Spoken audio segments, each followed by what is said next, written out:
Welcome to the Concordia College Football Show with Coach Terry Horan. I'm Norman Bell.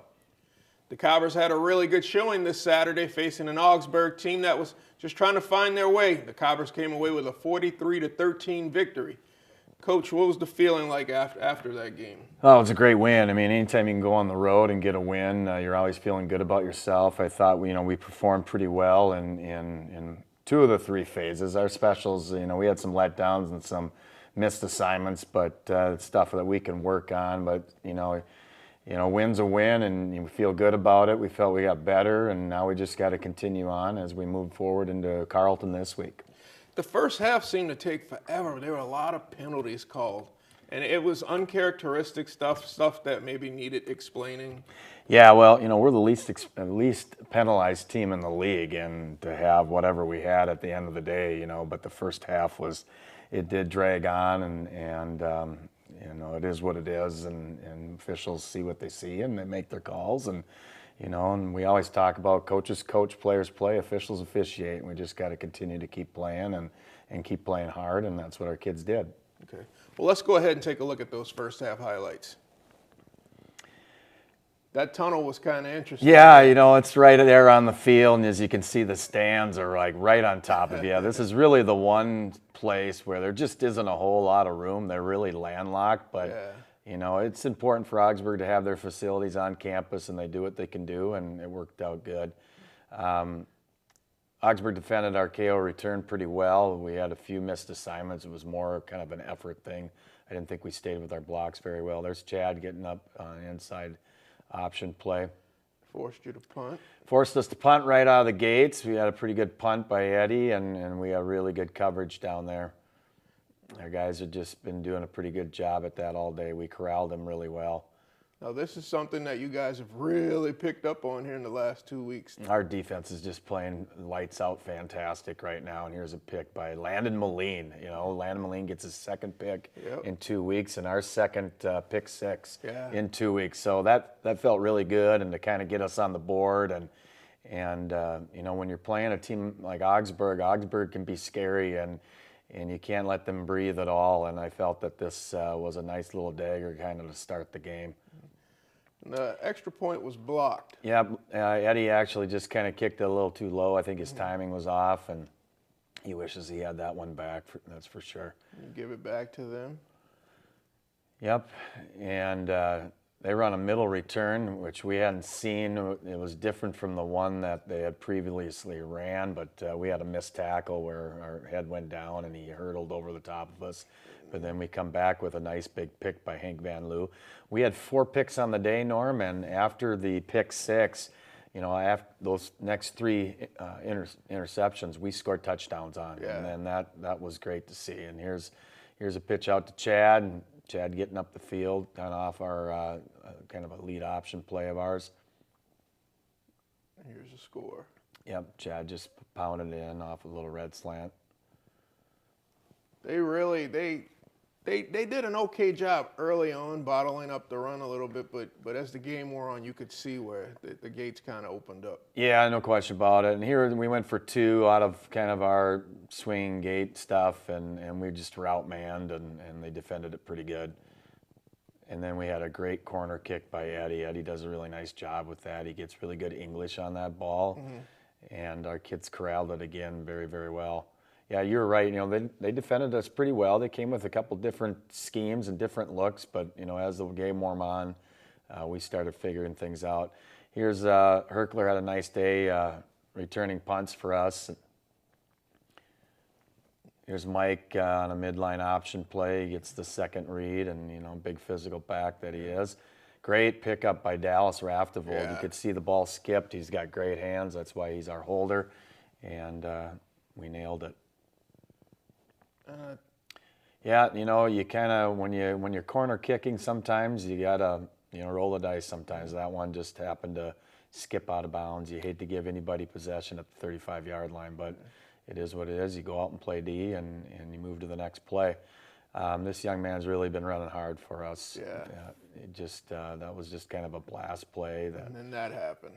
Yep. And then we had the They gave us a different look, actually. It was a nice scheme, something that we've talked about and we'll be prepared for, but as we move forward. But it was a different scheme, and then they come out with a fake, and our guys read it well and defended it well. They kicked from the 50-yard line after the punt. Eddie got a personal foul and moved it up 15 yards, and I never saw it actually, so I don't know actually what happened. Well, he explained it to me on the sideline. Did he? Yeah, he thought the guy was going to take him out. Okay. So he tripped him. So he trips him. Yeah, that's worth a rag. Here's a nice play right here by Kirby Seward, and another big play. Andrew Thompson getting into the action. He had a great day. He was all over the field, even on special teams. Another Washington guy. Yep. Right from Hank Van Loo's high school too. So he's got 2 kids there. This was a really nice play, and gave Chad a little hard time there about how at the end he kind of trips and falls down. Wide open here. Yep, wide open. We've had last several years. We've had a few of these. You know, they have some corner force stuff, and they just somebody over the top didn't do his job, and we were wide open. And Dylan Herkler gets his second touchdown pass of his career. Here we come to the.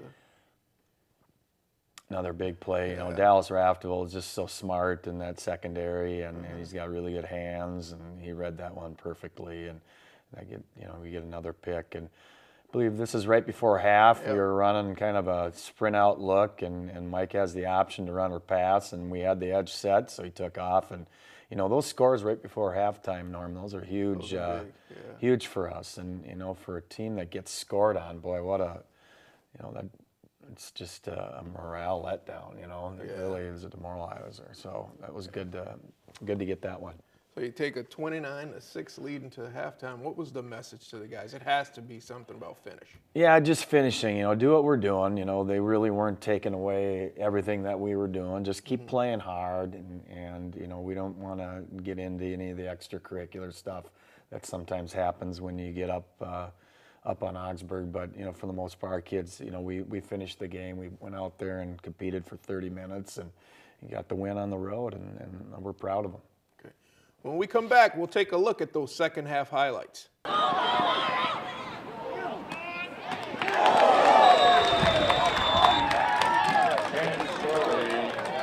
Welcome back. With the Cobbers up 29-6 at halftime, Coach, the guys had to come out and finish this one strong. Yeah, that's what we want to continue to do. Just keep building and building and building. You know, we're guaranteed 3 more weeks, and we want to get better every week. And this team has been doing that all season long. You know, our entire staff, we're extremely proud of this team, and I'm proud of our staff too by putting our kids in the right positions. And that was our message at halftime, as I mentioned. You know, we want to finish this football game and do it in style, and our kids did. Let's take a look at those second half highlights. Hops on 3, 1, 2, 3. Let's go. They received the second half kickoff there. Yep. And Eddie, we just went with a regular kickoff, and he really got into it. He's got such a strong leg. It's nice to have. Kicks it in the end zone, so their starting point's at the 25. Defense came out and did a great job. Forcing the punt right away. You know, this is huge. Dylan catches the ball, and you know, we don't lose any yards there. There's Connor Gessel getting in the end zone. Like I said earlier in the first half highlights, you know, he's really running the ball hard between the tackles. And big physical back, so excited to see him getting into the action. Eddie boots it through 36-6 here, so it was a great start. And now it's just, again, finish mode. There's Andrew Thompson again, another big sack for him.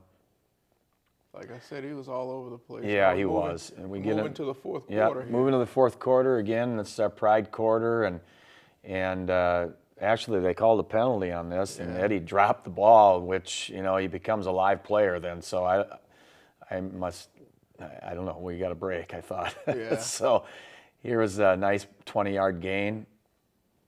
And Mike read it really well, and it was just a play-action pass. And here's Jason Montonye off a counter play, and he uses his speed, and he's into the end zone. And He's such a good-looking runner. very good-looking runner. Yeah. Got a great stride. He's got a lot of speed, and he's a huge weapon for us to get out into that perimeter. And it's nice to have the backs that we have, Norm. And that put you up 43-6, Yep. and essentially that was it. They had a late score, but you dominated the second half. Yeah, we did. We really did. 43-13 on the road at Augsburg, and our kids are singing the school song and feeling good about ourselves. And you know, when you prep all week and you watch so much film and you practice these days that we practice, it's always gratifying at the end to see their smiles and win another game. As we take a look in the stands there, it was pretty much 50-50. Yeah, we always get a good following. You know, we get a lot of alums down in the cities, but you know, our parents and families, they travel really, really well, and I know our kids appreciate that. And it's always good to have people in the stands that have your back. Yeah, and definitely that's always nice to see. You're right; they do travel well everywhere we've gone this season. Yep, we've had a nice contingency of fans. We do, and even at home, you know, we've been ranked in the top 10 in the country in attendance. You know, really for the 16 years that I've been here, and they've kept track of it. And even on the road, we do well, so it's great. Okay. When we return, we'll catch up with junior running back Jason Montonye.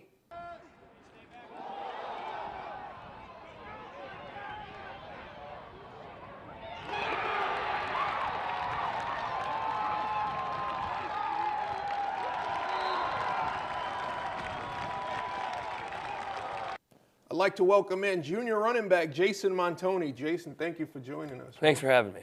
So tell us a little bit about yourself. What town are you from now? I am from Graceville, Minnesota. Small town, kind of by the hump between North Dakota, South Dakota. Not many people realize where it's at, but that's where it's at on the map. Okay, and at CGB, can you explain that? Yep, CGB, Clinton, Graceville, Beardsley, just 3 small towns put together. But yeah, that's where I'm from. Okay, now Austin Monham is also from that town, right? He is. Austin Monham is one of my better friends, and he wasn't here right away, and where he was didn't work out for him, and he decided to come join us over here, and I'm super glad to have him. But yeah, it's nice having someone from my high school with us now. Now, from what I'm understanding, there was another kid that played football there with you guys, and you 3 were kind of the big 3, and it wasn't fair for teams to play you guys. It really wasn't for a small school like that to have that type of talent. We were very fortunate as a small town. Yeah, I guess as a 9-man school, you usually don't see the talent that we were fortunate enough to have, since all 3 of us are playing at the collegiate level. But yeah, we were very fortunate in that sense. I was talking to Coach earlier in the show, talking about your running style just looks so clean, and so there's a little bit of track in there. I think your stride. It's your stride that seems so smooth, and it doesn't really look like you're going as fast as you're going, but you're flying. Yeah, I mean, I was in track throughout high school, and I have ran track here.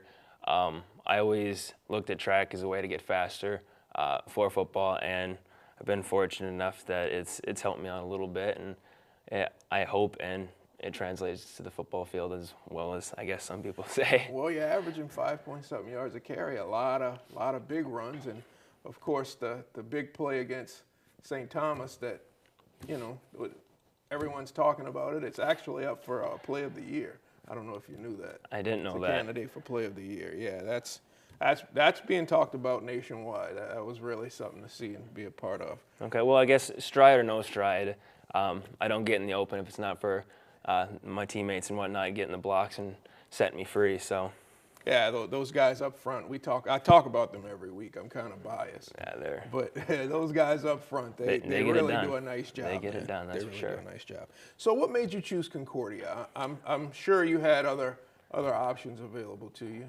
Yeah, I mean, I looked at a few schools, but one of my high school coaches, Jeremy Christensen, he played football here, and he was always putting a little bug in my ear. So that was kind of where I first heard about it. And then I came and visited, and met with the coaches. I felt like we connected right away. And just like coming from a small school, small town, it's a little bit smaller here than like maybe a public school, and it just felt like home. Okay. And what's the academic environment like for you here? I mean, it's definitely challenging, but I feel like that's the way it has to be in order for you to, succeed best in life.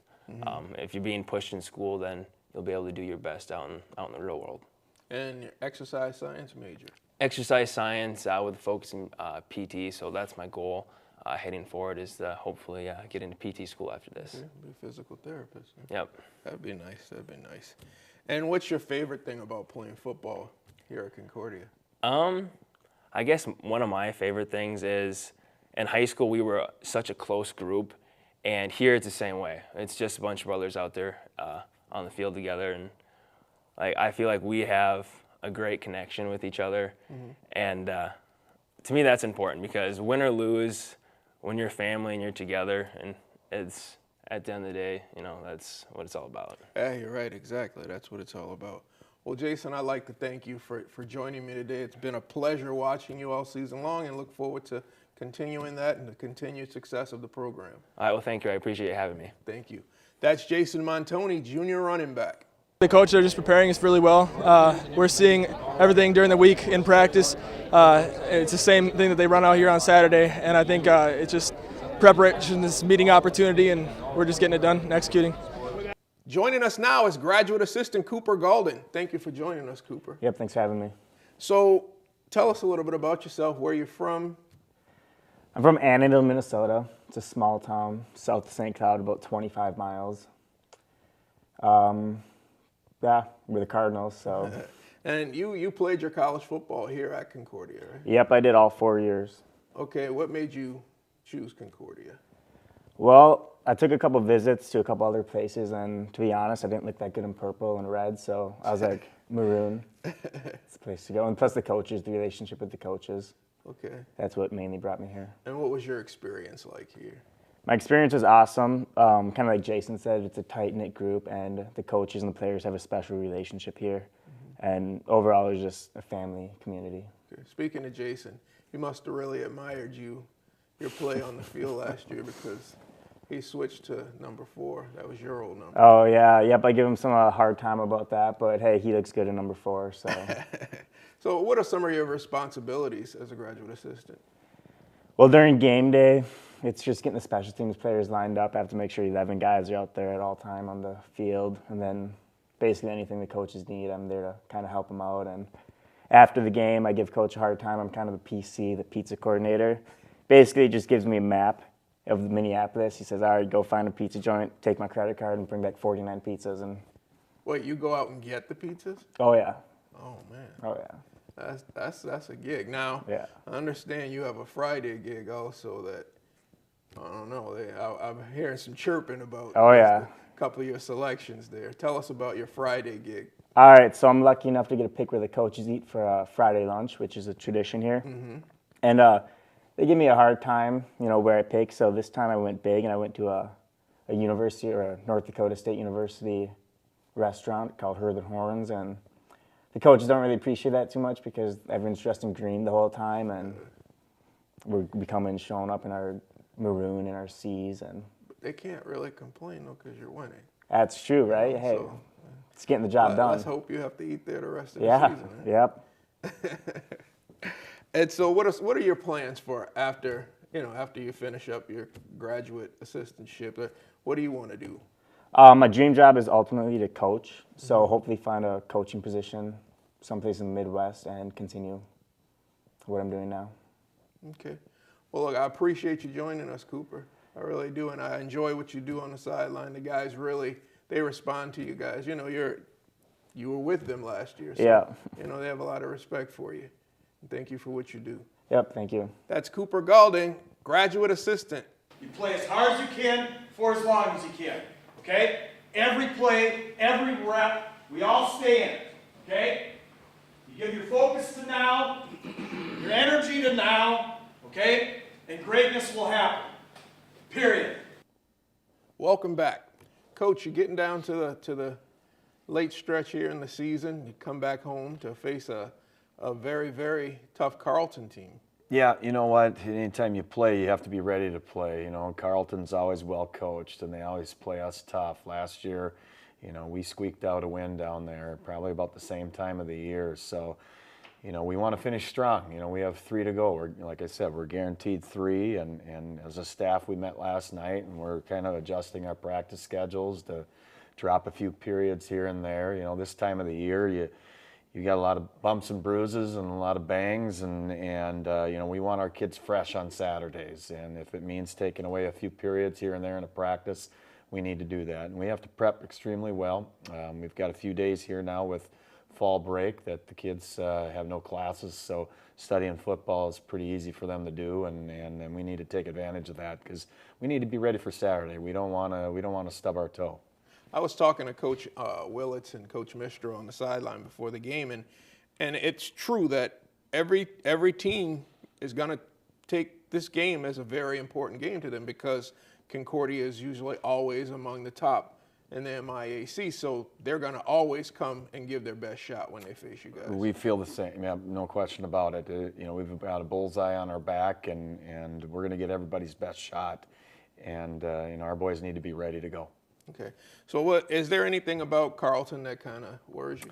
You know, Carleton, they're kind of a 50-50 run to the pass, but you know, they've always thrown the ball well, and they're smart kids, and they play hard. You know, it doesn't matter what their record is, they always play hard, and you know, they've got more. They're probably averaging about 200 and some yards passing a game, and under 100 rushing a game. So, but you know, they'll play hard. They're always pretty salty on special teams, and just things that we need to watch film on and see what they're doing and prepare our kids the best way we can and go out and compete. The Cobbers take on Carleton College this Saturday at 1 o'clock at the Jake. This has been the Concordia College Football Show with Coach Terry Horan.